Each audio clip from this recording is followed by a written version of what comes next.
I wanted to talk to you about populations and samples, and this is from Chapter 6 in Envision. We are actually using this packet that you can follow along with that actually goes along with your book also. So let's get started.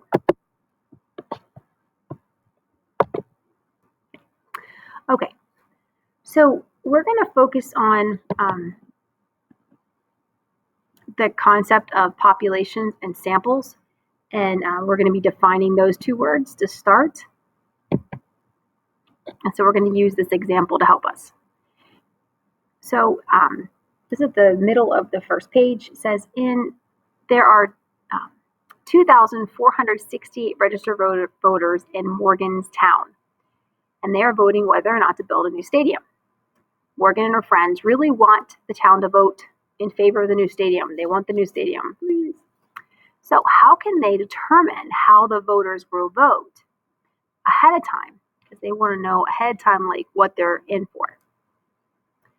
So in order for them to find that out, they can't ask every single person, because if they have to go around asking 2,468 people, that would be really a lot. So instead, they are going to just ask a section of the people. So Morgan and her friends could ask every voter. And if they ask every voter, that would be considered the entire population.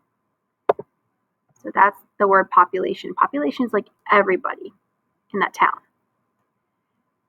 That's a lot. So instead, they are going to ask a smaller group. So here this arrow. Morgan and her friends could ask a smaller group or a sample. Kind of like when you I'm gonna drag this out of the way. I can't seem to move this. It stays there. Anyway, right, so a sample, like when you go and you try something, you just like want a sample of it. That's the idea. So it's just like a small section of the population. So surveying a sample of voters does not take long, but you probably want to do around 100 to 200 people, which is a lot less than 2,000 people. But if you're going to take a sample, you want to make sure the sample makes sense because you want it to represent everybody. We're going to get into what that means a little bit. So now we know what a population means. So population is like the whole group, and then the sample is like a small piece. That should kind of make sense. So the next part is the try it. So we're going to look at a different person. So Miguel thinks the science teachers in his high school give more homework than the math teachers. Yeah, because science, boo, science. They give lots of homework. So he is researching the number of hours middle school students in his school spend doing math and science homework each night. So he can't ask every single kid, right? He's going to take a sample. So first, what is the population in this survey? So think about that for a second. The question about population means like, who is this about? The population, is that everybody in the school? Well, everybody in the school would include principals and teachers and janitors and students and all different grade levels. But he doesn't want to know everybody in the school. His population would be the students in his school, because that's what he's concerned about. He thinks that the science teachers in his school. He's researching the number of middle school students in his school, because he's not saying every science teacher gives more homework than math teachers, just the ones in his school. So his population is students in his school. Not just students, but students in his school. All right. Every time I say in his school, it really comes out weird. Like, I feel like I'm saying it weird. I'm letting it go. All right. What is a sample that he could use? So if he was going to get a sample of kids in his school, what sample could he use? Now, if he just picks kids who all have the same science teacher, that would be skewed because maybe that particular science teacher gives a lot of homework, or maybe doesn't give any. So you would want to make sure that if you really want to know about science teachers in general in the school, that you are getting a certain amount of kids from each science teacher, and maybe even each grade level. So a little bit from each. Because if you're only asking students to have all the same math teacher, or all the same science teacher, then it's skewed data. Then your population just got smaller. It's just those people who have those teachers. So if you want to know about the whole school, you have to make sure that your sample is a little bit from each grade. So that's the answer to that question. What is a sample that he could use? Some students from each grade. That would be good. Now, why is it more efficient to study a sample rather than a population? I'll let you think about that for a second. What do you think? I mean, it's kind of obvious, right? Like a sample is less people, so it's going to take less time.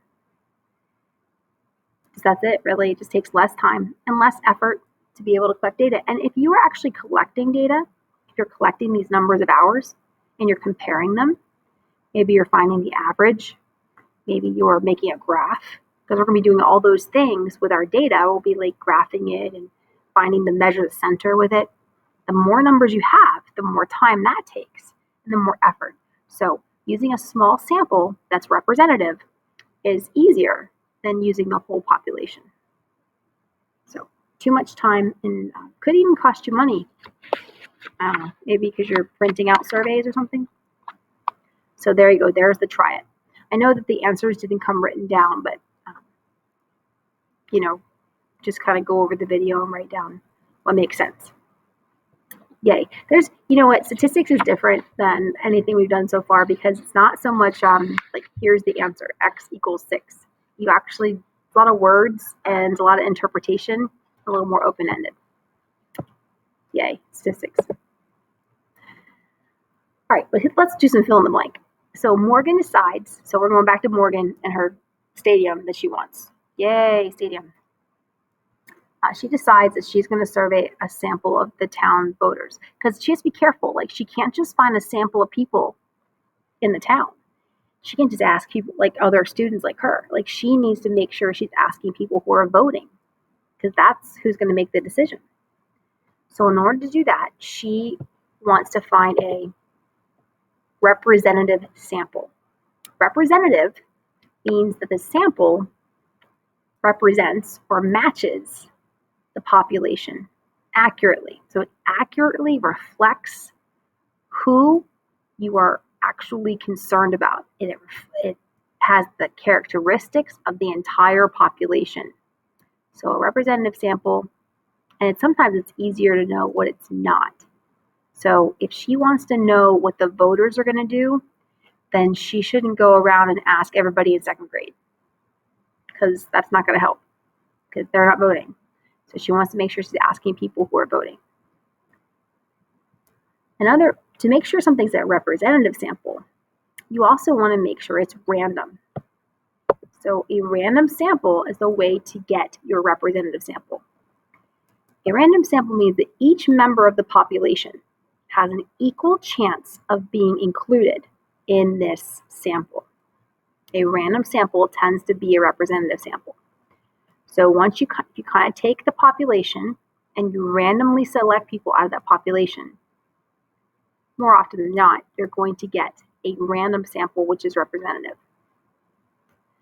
So how can she know that the results from the sample of voters represent the entire population? Well, you don't know for sure. I'm sure that all of you at some point have seen things about for polling. They have polls before they have votes. And so the polling makes predictions about who's going to win or what decisions people are going to make. And sometimes it matches the polls and sometimes it doesn't. But the better your sample is, the better it represents the population, the better your results can be. And the more likely it is that they are actually accurate. So in answer to this question, so if the sample is random and if the sample is representative, if it's these two things, then it should help you predict the population. And then you can actually use, I'm going to write this word, you can use equal ratios to help make predictions. So in other words, like if she polled 200 people And from those 200 people, she'd say 200 people, she surveyed 200 people in her representative sample. And of those 200 people, 150 of them wanted the stadium. Well, you could say, well, since she polled 200 people and there's actually 2,000 people in her population, you could scale that up and say, well, that means that most likely like 1,500 people, about 1,500 people would vote, and that should be enough votes to be able to get this stadium passed. So that's how you can use the sample to scale up to find information of the population. So let's apply this to another example. A produce manager is deciding whether there is a customer demand for expanding the organic food section of her store. How can she obtain the information she needs? So in order for her to, what's the population here? Let's look at that first. Like, that's the best thing. So if you're going to be able to answer this question, you really need to know who you want to know information about. A produce manager is deciding whether there is a customer demand for expanding the section of food. So is this manager concerned about what the employees think? Is this manager concerned about what the government thinks? Like, what's the population here? She wants to know if there is a consumer demand. So the population is the consumers, the people who shop at this store. So she wants to know if the shoppers, the consumers, want more organic foods. So she's concerned about the shoppers. Now, does she know every single person that shops at the store? Can she really say like how, who they are and how often they come? No, she doesn't have records of that. So she can't ask the entire population. So she's going to have to get a sample. So in order for her to obtain this information, she might want to survey. Maybe she wants to survey people. But who is she going to survey? Well, she's going to survey customers. She's going to survey customers. But which customers is she going to survey? Well, ideally, if she just surveyed like the first 10 that walked in the door, then that would be what's called a convenience sample, and that would be biased. Or let's say she had the sample. Let's say she had the survey sitting out next to the organic food. So let's say she has a little paper sample. She's like, fill out this survey, and it's right next to the organic food. Well, most likely, somebody who actually wants to buy organic food will probably be the one to see the survey, and then they're going to fill it out and be like, yeah, I want more organic food. But anybody who's not interested in organic food is just going to walk right by that table and not even notice. So that wouldn't be a good place to put it. So when she surveys the customers, she wants to survey the customers, she wants it in a random sample. So she needs to get a random sampling. Now, how do you get a random sampling of customers? Well, there's a lot of ways of doing that. We don't need to really figure that out right now. There's lots of different ways. We just need to address the fact that it needs to be a random sampling of actual customers in order for it to be a representative sample. Yay. Okay, so in example 3, it says, now we're going back to Morgan again. So let's come back to Morgan. Remember, she wants this stadium. She wants it badly. And so she wants to know who's voting for it. I guess she wants to know who's voting against it so she can talk to them about it. So how can she generate a random sample? So we just said about the store and how this person could randomly sample their customers. And I said, well, there's lots of ways. Let's kind of go through that. So number one thing you need to do is define the population. That's what we said at the beginning. Like, who are we worried about? Because once we know who, then we can figure out the how. So who is the population?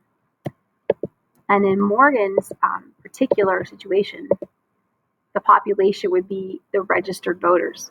So I should say, okay, I want to know about the registered voters in my town, not just registered voters in the whole state or the whole country, but just your town where they're voting on the stadium. Then she needs to decide a sample size. So a sample size should be, and this is a place for you to fill in your packet as we go. So choose a sample size. It's number 2. And you want to choose something that's like easy to work with. 100 is pretty easy to work with. You don't want it to be too small, though. You don't want it to be like less than 5% of the total population, or else it's not very representative.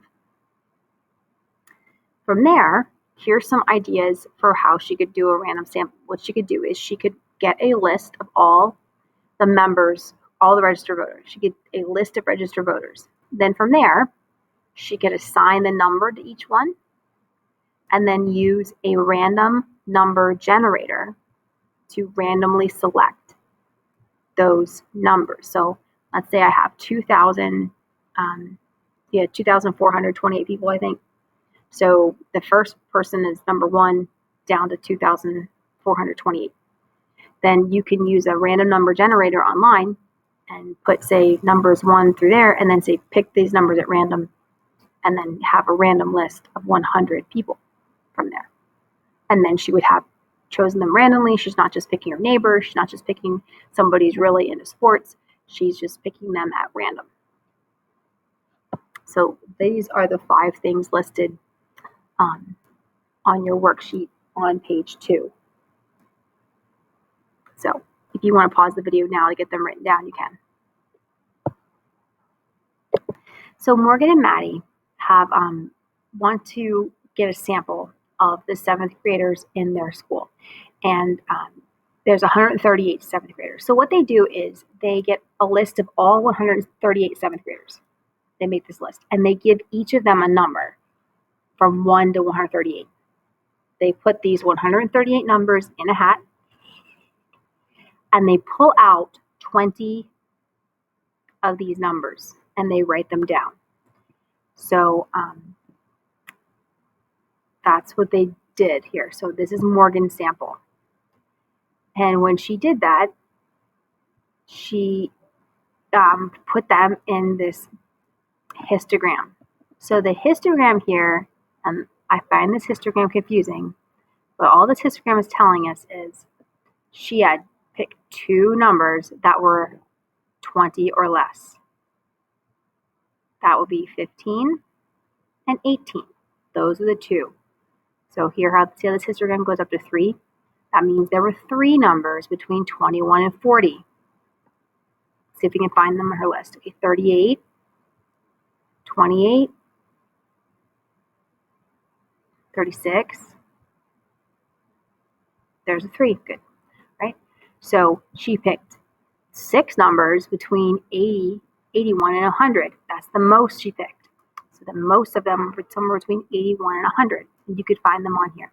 But that's what this histogram is telling you. And these are the numbers she picked.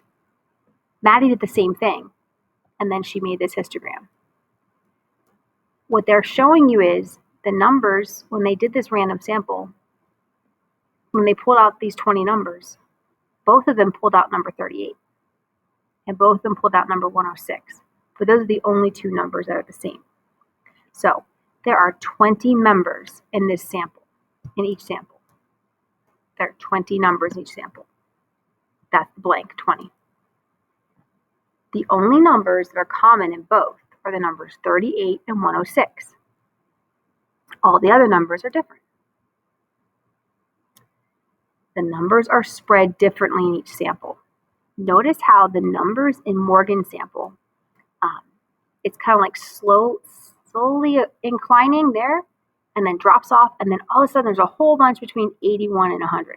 So there's like this big, it almost looks like it's starting to cluster here, and then drops off, and then there's the most. Whereas in Maddie's sample, it's all kind of level, except for like between 20 and 40. So it's spread out differently. I mean, all of them have numbers somewhere between, they're less than 20 all the way up to like 138, but they're spread out differently. Like, for example, Maddie had 3 and she only had 1 in this one range.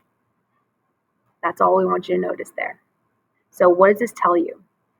What does this tell you about sampling technique?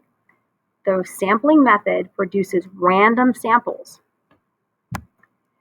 By selecting numbers out of the hat, that's a random sample that have mostly different numbers, but that are each likely to be representative of the population. So representative of the population because it's random.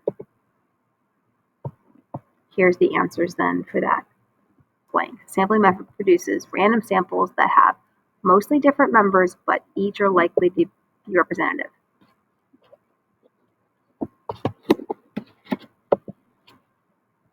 And then down here it just goes over the words again. Population, representative, and random. So you can read this. It's actually at the bottom of page 3 of your packet.